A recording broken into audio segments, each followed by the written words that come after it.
to 501c3. I'm your host, Kim Jones, Executive Director of the Nonprofit Village. Our show features nonprofit organizations that get designated as a 501c3 by the IRS because they provide a public benefit. In most instances, your donations are tax deductible. We're proud to partner with Montgomery Community Media on Studio 501c3, as together we highlight the dynamic nonprofit programs and services in Montgomery County. MCM is your public resource that provides access to information relevant to our community. Today, I want to welcome Agnes Saenz, the Executive Director of Community Reach, formerly known as Community Ministries of Rockville. Community Reach provides health and human services for the county's most vulnerable residents. Thank you so much, Agnes, for joining us today. Thank you, Kim, for having me. It's a pleasure to be with you today. Yeah, and thank you so much for wearing such a bright color to lift my spirits. It's a little gloomy outside, and it's nice to have something to really lift me up. So again, so let's get started. We don't have much time, but I want to know very quickly a little bit more about Community Reach and why you changed the name. The name has been such an impact in the community, moving to Community Reach. Why that name? We changed the name because the name Ministries and Rockville, which was our original name, had a connotation that we were a religious organization, and we are a health and human services organization, providing different services to our community: housing, shelter services, medical care, English classes, senior services, emergency assistance. So our new name, Community Reach of Montgomery County, reflects that we are county-wide, because many people thought that we were only Rockville with our old name. And with our new Community Reach, we reach in, we reach out, and it's our new name to reach out to the community. Okay, and hopefully the community is going to reach back out to you, and we'll talk about that a little bit later in the show. So you mentioned a lot of health and human services. Let's talk a little bit more about what those services are. What do you do in terms of, you mentioned the emergency services. What does that entail? We provide financially assistance for families who are facing evictions or utility cutoffs or prescription help. In addition to the financial assistance that we provide, we make referrals to different community resources like food banks, clothing centers, dental clinics, vision clinics, etc. Okay, and then one other thing that you mentioned was it elderly services?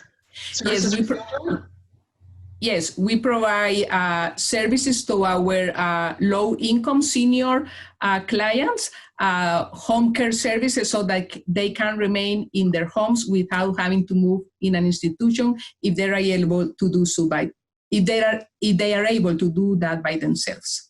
Okay, and then what about the medical services?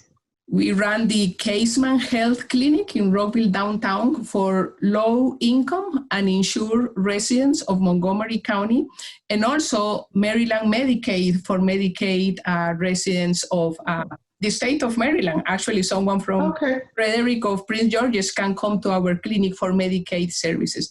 We do primary care and specialty care in-house, and if for any reason a patient needs surgery or a specialty that we don't have in-house, we have partners that we refer services out when needed. Okay, so it sounds like it's definitely a comprehensive program that you've put together, and you work with other organizations in the community. And those are public and private partners that you're working with? Of course, we work with public institutions like City of Rockville, Montgomery County, our local governments, and of course, private partners like private foundations, other nonprofits, and the community at large. Okay, and then running the services for the state is huge. So a lot of people probably don't know that coming in from other jurisdictions is allowed because you're running that program statewide for Medicaid. So right. Maryland Medicaid is statewide, although most of our Medicaid patients are Montgomery County, but it's really Maryland Medicaid. Okay, very good. Okay, we've got a little bit of time left before the break. Talk to us about any other programs that I failed to mention very quickly, anything that you really want to let people know that is another service of Community Reach? Sure, we have our language outreach program where we teach English as a second language classes and child tutoring for the children of participants. And we also provide citizenship and naturalization services for people who want to become a U.S. citizen. Oh, wow. And we also run 2 houses for formerly homeless individuals, one for men and one for women. And they live together like a family and share the chores of the house and live in a group environment. Okay. All right. So those are things that people need to know about. We're going to take a quick break. And when we come back, we're going to learn a little bit more about Community Reach. You're watching Studio 501c3 on Montgomery Community Media. Please stay with us.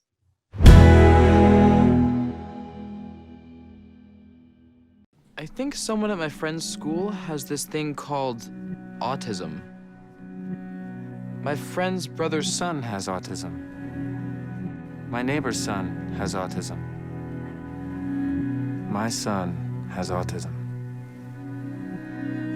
Autism is getting closer to home. Today, 1 in 88 children is diagnosed with autism. That's a 1,000% increase in the last 40 years. Learn more at autismspeaks.org/signs.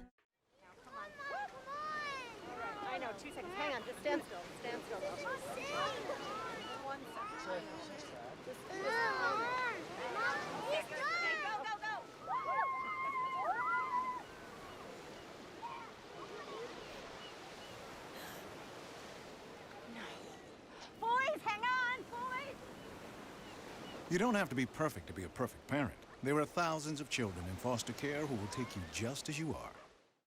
Brush, brushy, brush, brushy, brush, brush your teeth. Every day and every night. Brush, brushy, brush, brush, brush, brush. Now it's your parents' turn. Here's what you gotta do. Let them have your toothbrush so that they can brushy, brush your teeth. Good job, you're almost done. 5, 4, 3, 2, 1. That's it. Help your teeth stay healthy. Brushy brush with a grown-up every day.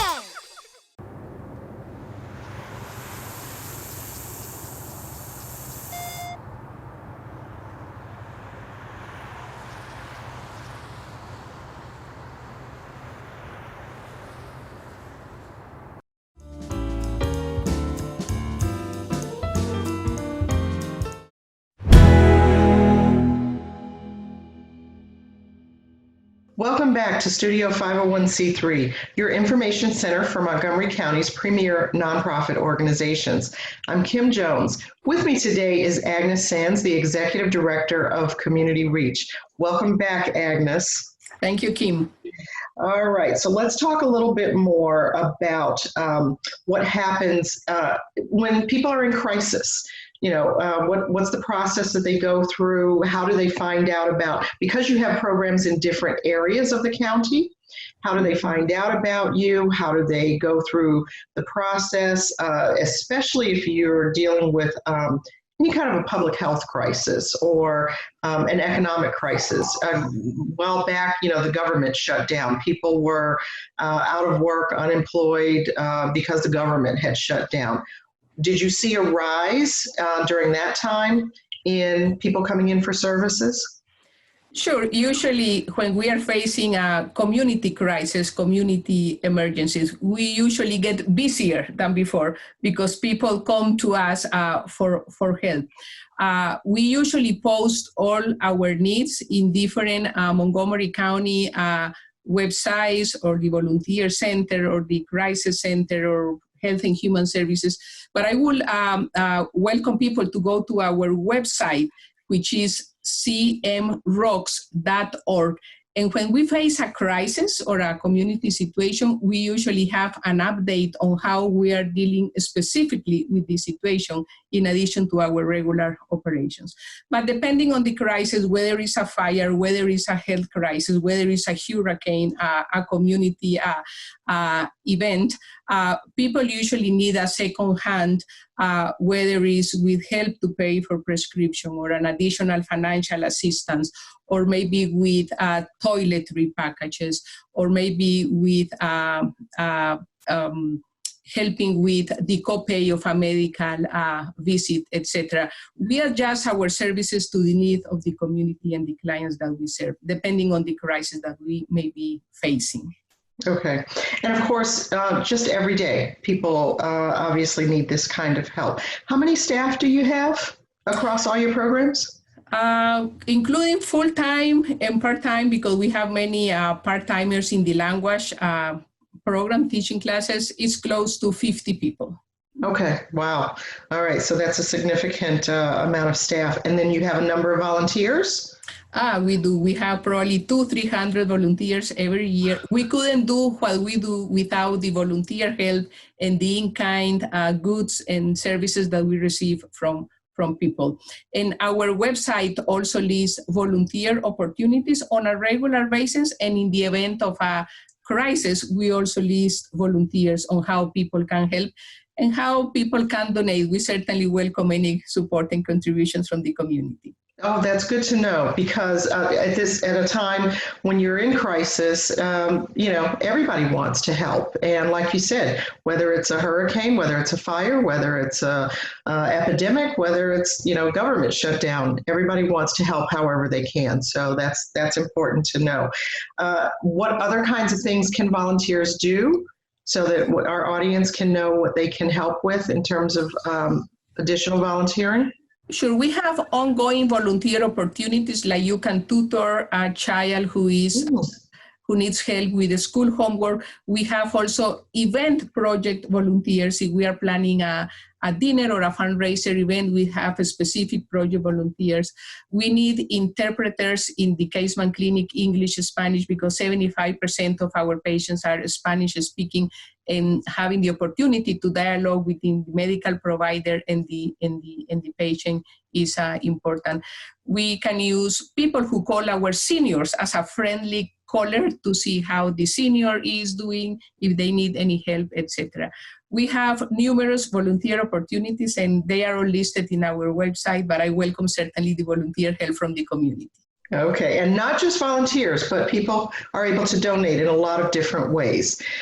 So, sure, as a nonprofit, we always certainly are looking for financial contributions. And in times of crisis, a nonprofit like us is faced with more services and less revenue. So we certainly appreciate the community support. Good. All right. Well, there's a lot more questions that I had, but we've run out of time. So I want to thank you, Agnes. Agnes Saenz is the Executive Director of Community Reach. I want to thank you so much for being here with us today. And for more information, you can go to cmrocks.org. Thank you, Agnes. Thank you, Kim. I appreciate the opportunity. All right, and join us next time on Studio 501c3, your window on nonprofits in Montgomery County. We'll see you next time. This episode of Studio 501c3 was sponsored by MBA Growth Partners.